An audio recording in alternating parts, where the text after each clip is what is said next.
The morning sun barely broke through the heavy clouds hanging over Washington, D.C. as crowds began gathering outside the imposing government building.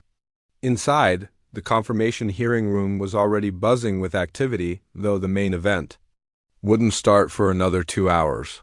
Staff members hurried back and forth, checking microphones, adjusting camera angles, and making sure every detail was perfect for what everyone knew would be a day that could change everything. Pam Bondi sat in a small waiting room just down the hall, her hands folded calmly in her lap. She had been through tough situations before during her years as Florida's Attorney General, but this felt different. This wasn't just about her past work or her qualifications on paper. This was about her future, her reputation, and whether she would get the chance to serve her country in a new way. Her chief of staff knocked gently on the door before entering.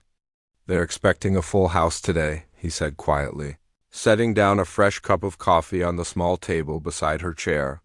The media started lining up at 5 in the morning. Bondi nodded, taking a slow sip of the coffee. She had learned long ago that big moments like this required staying calm and focused. Getting worked up never helped anyone, especially not when the stakes were this high. She thought about her grandmother, who used to tell her that the most important battles in life weren't won with loud voices or fancy words, but with quiet strength and honest truth. Down the hall, the hearing room was filling up fast.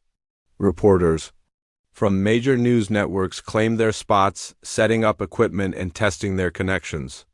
Political commentators whispered among themselves, sharing predictions about what might happen and how the day would unfold. Some expected fireworks.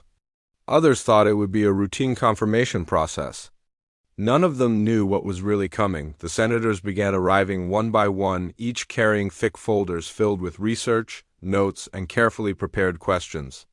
Some had spent weeks getting ready for this moment, working with their staff to find the perfect angle, the right question that would either support or challenge the nominee. The political atmosphere in the country had been tense for months, and everyone knew that confirmation hearings had become battlegrounds where careers could be made or destroyed in a single exchange. Senator Margaret Williams walked into the room with the confidence of someone who had been through these processes many times before. She was known for her sharp questioning style and her ability to get to the heart of issues that other senators might dance around. Her staff had briefed her thoroughly on Bondi's record, highlighting areas where they thought she might be vulnerable to tough questions. As the gallery filled with spectators, the energy in the room continued to build. Some people had traveled from Florida specifically to show their support for Bondi, while others had come hoping to witness what they expected would be a challenging day for the nominee.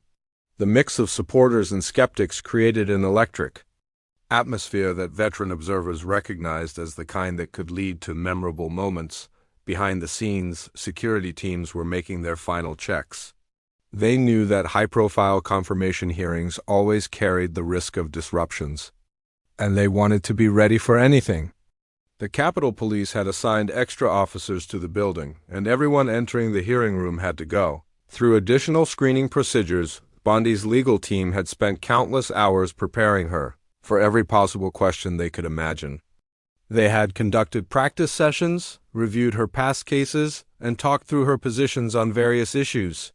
But they all knew that sometimes the most important moments in these hearings came from questions that nobody had anticipated. Moments when preparation mattered less than character. The nominee's family members began taking their seats in the designated section of the gallery. Her mother, who had flown in from Florida the night before, looked proud but nervous. She had watched her daughter handle difficult situations throughout her career, but this felt bigger than anything they had faced before. Other family members and close friends filled the nearby seats, creating a small circle of familiar faces in what would soon become a sea of strangers. Media representatives continued streaming into the room, with some of the biggest names in political journalism claiming spots in the front rows. They all had their own angles and perspectives on the confirmation process, and many had already written preliminary stories that they would adjust based on what happened during the hearing. The anticipation was building among the press corps, who sensed that this might be more than just another routine political process. As the official start time approached, the atmosphere in the room grew more focused and intense. Conversations became quieter, people checked their phones one last time, and everyone seemed to understand that something significant was about to begin. The formal procedures of government were about to play out, but everyone in the room knew that these processes often revealed deeper truths about the people involved and the country they served. The committee chairman's staff made final preparations, ensuring that all the necessary documents were in place and that the proceedings would run smoothly. They had managed many confirmation hearings before, but they never took anything for granted. One small technical problem or procedural issue could derail the entire day's schedule and create unnecessary complications. In her waiting room, Bondi took a few more minutes to center herself mentally and emotionally. She thought about the oath she had taken when she first became a prosecutor, promising to seek justice fairly and without favor. She reflected on the cases she had handled, the people she had tried to help, and the principles that had guided her throughout her career. Whatever happened in the next few hours, she was determined to stay true to those principles. The security detail assigned to escort her to the hearing room appeared at her door, signaling that it was time to go. As she stood up and smoothed her jacket, Bondi felt the weight of the moment but also a sense of peace. She had done everything she could to prepare, and now it was time to trust in the process and in her own ability to represent herself honestly and effectively. The walk down the hallway felt longer than usual, even though it was only about 50 yards from the waiting room to the hearing room entrance. Each step brought her closer to a moment that would define not just her immediate future, but potentially her entire legacy of public service. The sound of her heels on the marble floor echoed softly in the corridor, creating a rhythm that seemed to match her steady heartbeat. As they reached the doors to the hearing room, Bondi could hear the murmur of voices from inside, the sound of a crowd that was ready for the day's proceedings to begin. She paused for just a moment, taking one last deep breath before stepping into a room where her words, her demeanor, and her character would be examined and judged by people across the country. The doors opened, and she stepped into the chamber, where her fate would be decided, ready to face whatever questions and challenges awaited her with the same integrity and conviction that had carried her through decades of public service. The heavy oak doors closed behind Pam Bondi with a soft thud that seemed to echo through the packed hearing room. Every head turned as she walked down the center aisle, her footsteps the only sound breaking the sudden silence. The room held its breath as she made her way to the witness table, where a single microphone and a glass of water waited for her. She could feel hundreds of eyes watching her every move. Camera flashes flickered like lightning, capturing each step of her journey to the front of the room. The gallery was completely full, with people standing along the walls when all the seats had been taken. This was clearly bigger than anyone had expected. As Bondi took her seat at the witness table, she glanced briefly at the panel of senators sitting above her on the elevated platform. Their faces showed a mix of expressions, some neutral, some curious, others already showing signs of the tough questioning that was sure to come. She had studied each of their backgrounds and knew their different styles, but she also knew that confirmation hearings had a way of bringing out unexpected moments. The committee chairman called the hearing to order with a sharp rap of his gavel. The room immediately fell silent, as if someone had turned off a switch. Even the photographers seemed to hold their cameras more quietly, understanding that the serious business was about to begin. After the opening statements and procedural formalities, the questioning began with the more senior senators. The first few rounds went as expected. Questions about her experience, her past cases, her views on various legal matters. Bondi answered each question clearly and confidently, drawing on her years of experience as a prosecutor and attorney general, but everyone in the room could sense that these were just warm-up questions. The real test would come when the senators moved beyond her resume and started probing deeper into more controversial areas. Political observers in the gallery were taking notes, waiting for the moment when things would get more intense. Senator Margaret Williams had been waiting patiently for her turn. She was known throughout Washington as someone who didn't waste time with small talk or easy questions. Her staff had spent weeks preparing research folders, looking for angles that other senators might miss. She had built her reputation on asking the questions that made headlines and created memorable moments. When her turn finally came, Williams adjusted her reading glasses and opened the thick folder in front of her. The room seemed to tense up, as if everyone knew that something important was about to happen. Even the reporters leaned forward in their seats. Sensing that this might be the moment they had been waiting for, Williams looked directly at Bondi, her expression serious and focused. She had been in politics long enough to know how to use silence as a tool, letting tension build before asking her question. The seconds ticked by slowly, with only the quiet hum of the air conditioning system breaking the complete silence in the room. "Miss Bondi," Williams finally began, her voice carrying clearly through the chamber's sound system. There was something in her tone that made everyone pay closer attention. This wasn't going to be another routine question about legal precedents or administrative experience. Bondi straightened slightly in her chair, maintaining eye contact with the senator. She had learned long ago that confidence and respect were important in these situations, regardless of how challenging the questions might become. Her hands remained folded calmly on the table in front of her, showing no signs of nervousness despite the intensity of the moment. Williams continued, her voice gaining strength as she spoke. "Given the importance of separation between church and state in our constitutional system, I think the American people deserve to know something." She paused again, letting her words sink in before delivering what everyone could sense was coming. The real question she had been building up to. The gallery was so quiet that people could hear the soft whir of the television cameras as they zoomed in to capture both the senator and the nominee.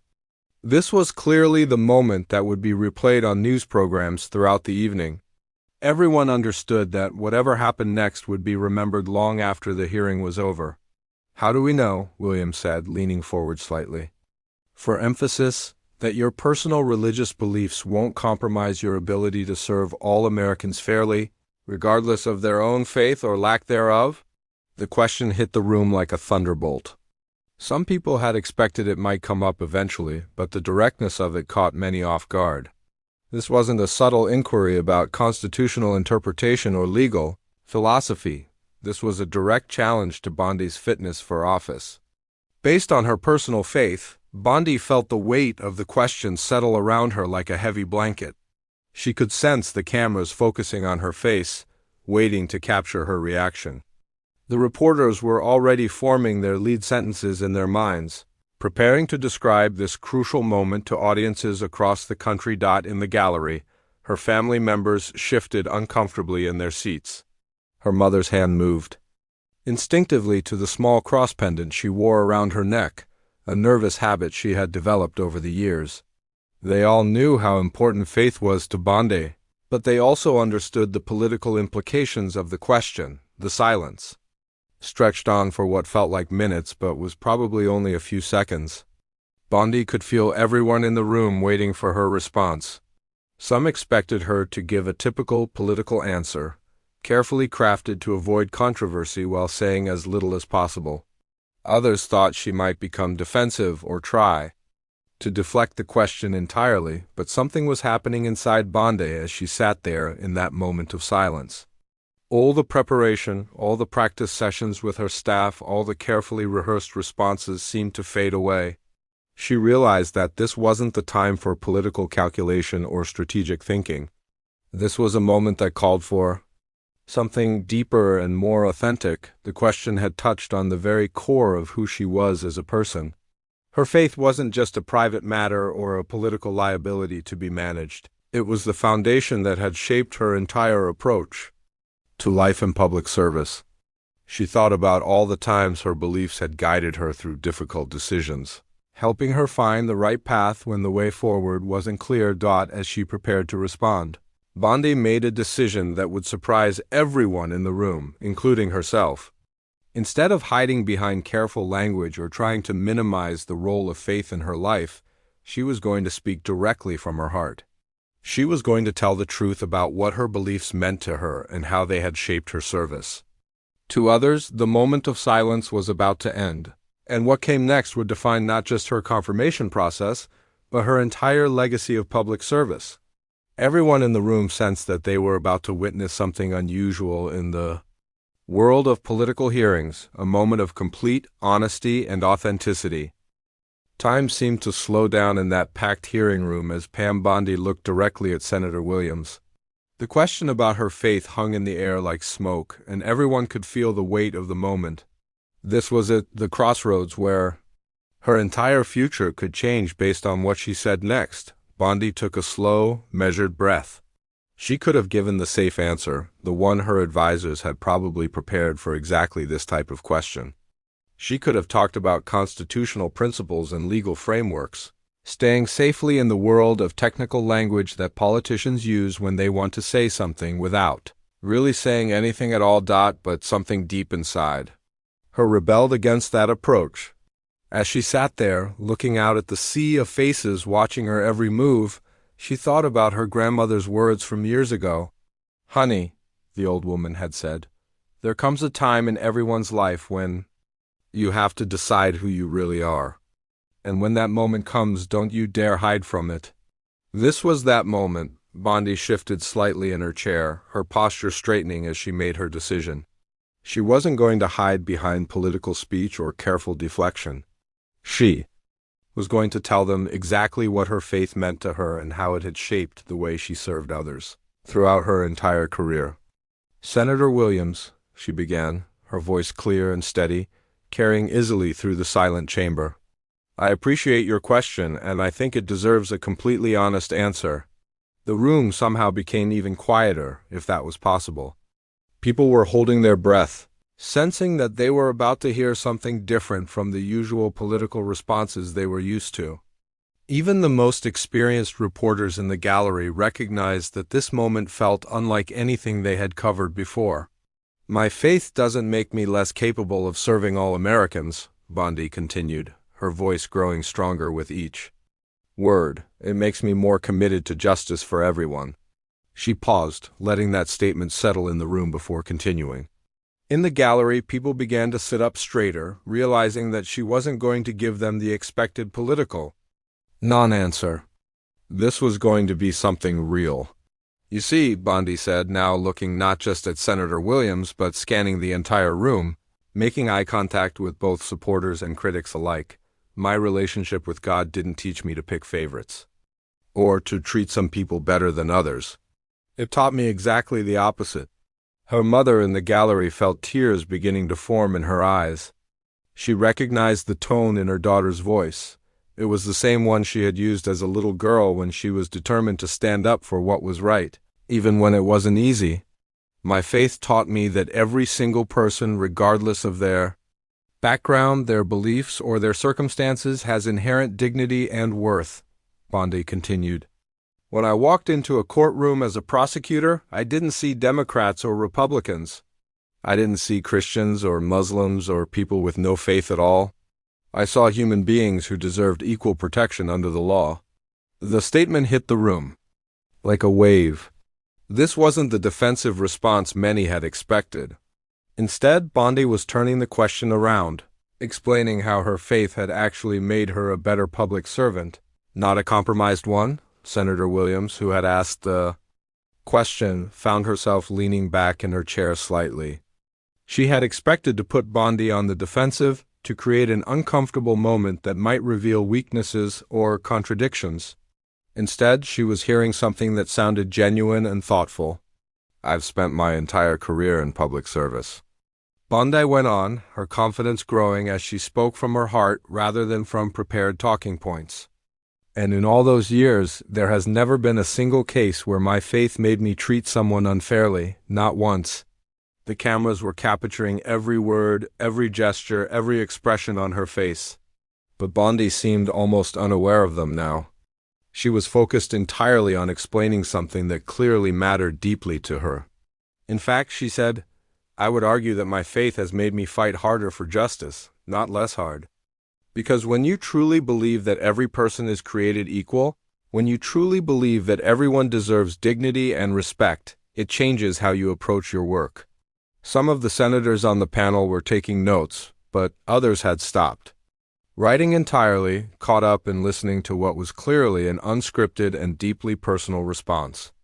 I remember early in my career, Bondi continued, there were cases that were politically difficult, cases where it might have been easier to look the other way or not fight as hard as I could, but my faith wouldn't let me do that. It kept pushing me to do the right thing, even when the right thing wasn't the easy thing. The energy in the room was shifting. What had started as a potentially hostile question and answer session was turning into something more like a conversation about values and principles. People who had come expecting political theater were instead witnessing something much more authentic. Senator Williams, Bondi said, returning her attention directly to the questioner, you asked how we can know that my religious beliefs won't compromise my ability to serve all Americans fairly. I think my record speaks for itself on that point. But more than that, I think you're asking the wrong question. A few people in the gallery shifted in their seats. Where was she going with this? The question isn't whether my faith will compromise my service, Bondi explained. The question is whether someone without deep convictions about justice and human dignity can truly serve effectively in these roles. My faith gives me those convictions. It grounds me in principles that go beyond politics and partisanship. The response was unlike anything most people in the room had heard in a confirmation hearing. Usually, nominees tried to minimize controversial aspects of their backgrounds or beliefs. Bondi was doing the opposite. She was explaining why her faith was actually an asset rather than a liability. I don't serve a Republican God or a Democratic God, she said, her voice carrying a quiet intensity that made everyone in the room pay closer attention. I serve the God of justice, mercy, and truth. And those principles don't change based on which political party someone belongs to or what they believe about other issues. The silence that followed was different from the earlier tension. This wasn't the uncomfortable quiet of people waiting for someone to stumble or fail.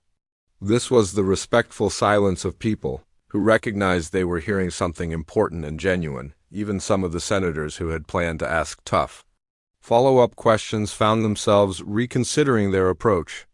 This wasn't going the way anyone had expected, and Bondi's honest, heartfelt response was changing the entire dynamic of the hearing, but she wasn't finished yet.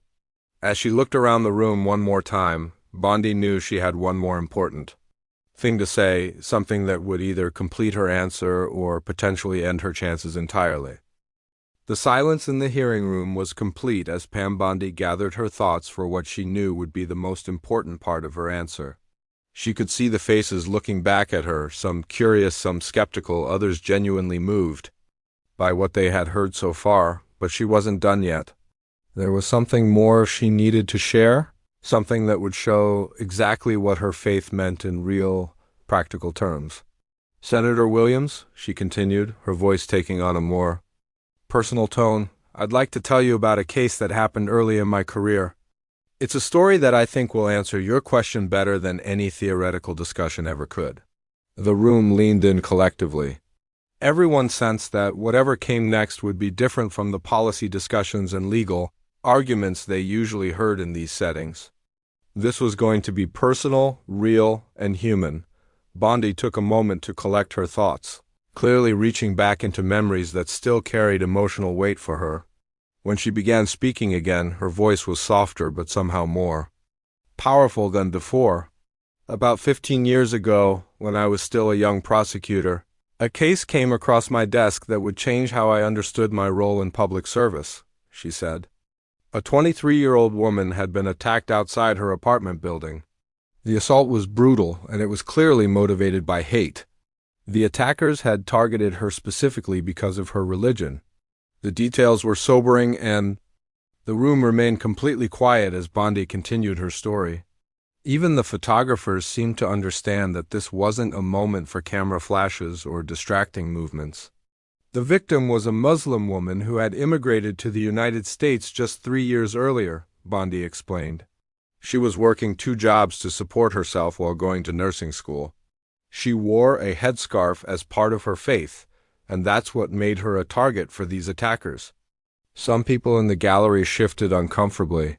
knowing that hate crimes were unfortunately not uncommon, but recognizing that there was something special about this particular case and why Bondi was choosing to share it now.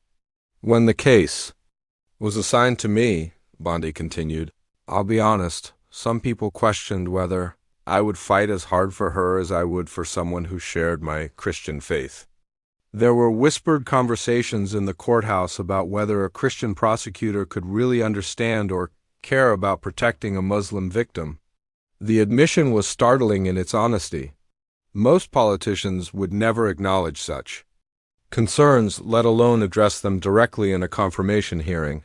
But Bondi was clearly determined to be completely transparent about the challenges she had faced and how she had responded to them. Those questions hurt, she said, her voice showing the emotion she still felt about that time. Not because they attacked me personally, but because they suggested that my faith would make me care less about justice for someone different from me. And that was exactly the opposite of what my Christianity had taught me. Senator Williams, who had asked the original question, found herself genuinely engaged in the story. This wasn't what she had expected when she prepared her challenging question about faith in public service. But my Christianity didn't make me fight less for her, Bondi said, her voice growing stronger with conviction. It made me fight harder. Because my God calls me to love my neighbor as myself, regardless of who that neighbor is. The phrase hung in the air with quiet power. Everyone in the room understood that this wasn't just a religious platitude or a convenient political answer. This was clearly something that had guided real decisions and real actions. I spent months on that case, Bondi continued. I worked longer hours than I had on any case before it. I made sure every piece of evidence was perfect, every witness was prepared, every legal argument was as strong as it could possibly be. Because this young woman deserved nothing less than my absolute best effort. Her mother in the gallery nodded, slightly, remembering the late nights and weekend work that had characterized that period in her daughter's career. She had wondered at the time why this particular case was consuming so much of her daughter's energy, but now she understood. The defense attorneys tried every trick they could think of, Bondi explained. They questioned the victim's credibility. They tried to claim it wasn't really a hate crime. They even suggested that she had somehow brought the attack on herself by the way she dressed, but I wasn't going to let them get away with any of it. The story was painting a picture of someone who had indeed fought harder, not less hard, because of her faith convictions. This was the opposite of what critics had suggested might happen. During the trial, something beautiful happened, Bondi said, and for the first time since she began speaking, a slight smile crossed her face. The victim's family, who had been understandably suspicious of me at first, began to see that I was truly fighting for their daughter. Her mother started bringing me home-cooked meals during the long days of trial preparation. A human detail touched something in the room. This wasn't just about legal procedures or constitutional principles anymore. This was about real people, real relationships, and real trust that had been built across religious and cultural differences. On the day we got the conviction, Bondi continued, this young woman's mother hugged me and said something I will never forget. She said, I didn't think a Christian lawyer would care about protecting my Muslim daughter, but you showed me that. Good people of faith understand each other, even when they worship differently. Several people in the gallery were visibly moved by the story. Even some of the senators who had come prepared to ask tough questions were taking a moment to absorb what they had heard. That case taught me something fundamental about faith in public service, Bondi said, her voice carrying the weight of genuine conviction. My Christianity doesn't make me serve only Christians. It makes me serve everyone, because that's what love of neighbor really means. She paused, looking directly at Senator Williams again before delivering what everyone could sense would be her concluding statement. Senator, you asked how we can know that my religious beliefs won't compromise my ability to serve all Americans fairly. I hope this story helps answer that question. My faith doesn't teach me to play favorites or to give some people better treatment than others. It teaches me to see the image of God in every person who comes before me, regardless of their background or beliefs. The power of the personal story had transformed the entire atmosphere in the room. What had started as a potentially confrontational question about the role of faith in public service had become a testimony to how deeply held religious convictions could actually strengthen someone's commitment to equal justice. But Bondi had one final point to make, something that would either seal her confirmation or potentially end it entirely. As she prepared to speak again, everyone in the room sensed that the most crucial moment was still to come. The hearing room felt electric as Pam Bondi prepared to deliver what everyone sensed would be her final, most important statement. The personal story about the Muslim victim had already shifted the entire atmosphere, but there was still something more she needed to say. Something that would define not just this moment, but her entire approach to public service. She looked around the room one more time, taking in the faces of senators, reporters, family members, and ordinary citizens who had come to witness this historic moment. Her voice, when she spoke again, carried a quiet strength that seemed to reach every corner of the chamber. "Senator Williams," she said, "I want to be absolutely clear about something, because I think this goes to the heart of your question and to the heart of what public service really means." The silence was so complete that the soft hum of the air conditioning system seemed loud in comparison. Everyone was hanging on her every word, understanding that what came next would be remembered long after this hearing was over. "I don't serve a Republican God or a Democratic God," Bondi said, her voice steady and clear. "I serve the God of justice, mercy, and truth. And those principles don't change based on someone's political party, their race, their religion, or any other characteristic that might divide us as human beings."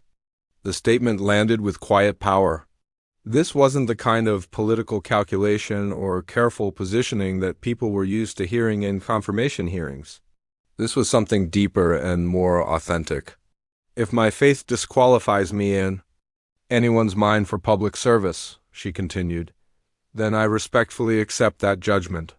But I will not pretend to be someone I'm not, and I will not apologize for the principles that have guided me throughout my entire career." The boldness of the statement sent a ripple through the room. Here was someone willing to risk everything. Her confirmation, her career, her reputation, rather than compromise on what she believed was right. It was a level of authenticity that few people had ever witnessed in such a high-stakes political setting.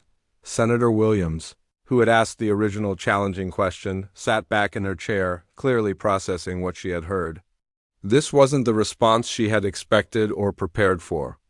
Instead of getting a defensive or evasive answer, she had received something much more powerful, a complete and honest explanation of how faith and public service could work together. The other senators on the panel were equally affected. Several had prepared follow-up questions designed to probe for weaknesses or contradictions, but Bondi's comprehensive and heartfelt response had addressed concerns they hadn't even thought to ask about. In the gallery, something extraordinary began to happen.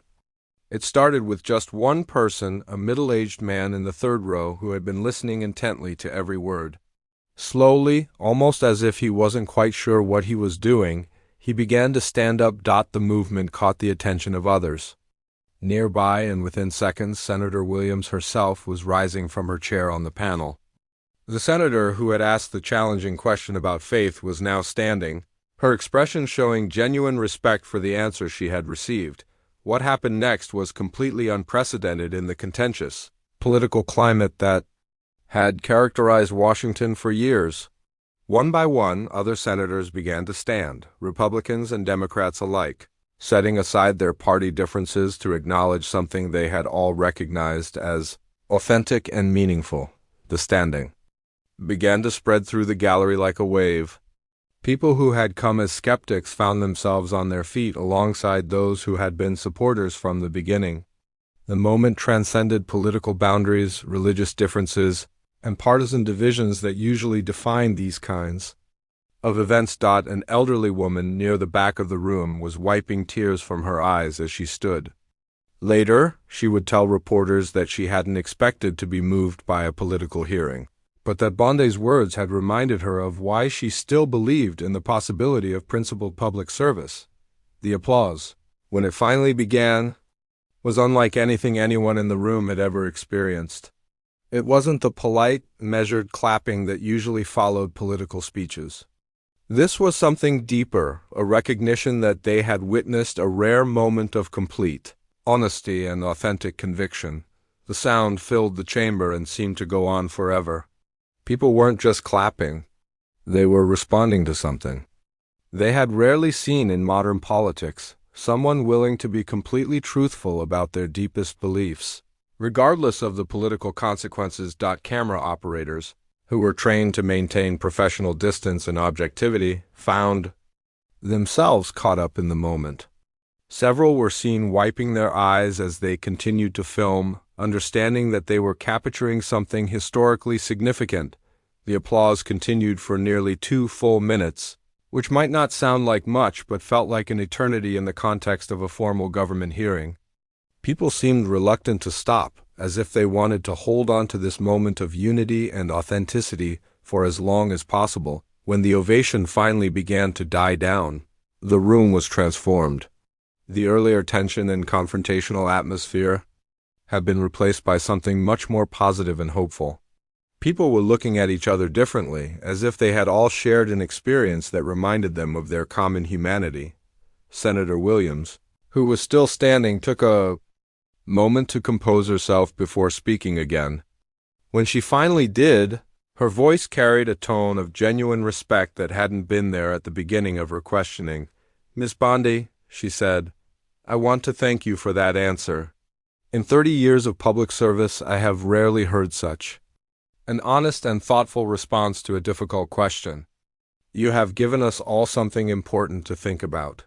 The comment drew nods of agreement from other senators and murmurs of approval from the gallery.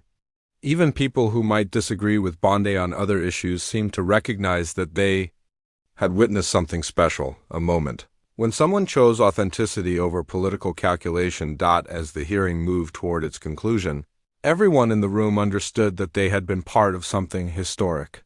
Political commentators would later call it one of the most powerful moments they had ever witnessed in a confirmation hearing. The video clips would be shared millions of times on social media, with people from all political backgrounds expressing admiration for Bondi's courage and honesty, but perhaps more importantly, the moment had reminded everyone present that beneath all the political divisions and partisan arguments, there were still shared values that could bring people together. Principles like honesty, integrity, and genuine care for others could still move people across all the lines that usually divided them. Years later, people who were in that room would still talk about the day when a simple question about faith led to one of the most authentic and moving moments in modern political history. It became a reminder that sometimes the most powerful thing a person can do is simply tell the truth about what they believe and why they believe it. The standing ovation had lasted only a few minutes, but its impact would be felt for much longer, inspiring others to bring the same level of honesty and conviction to their own public service.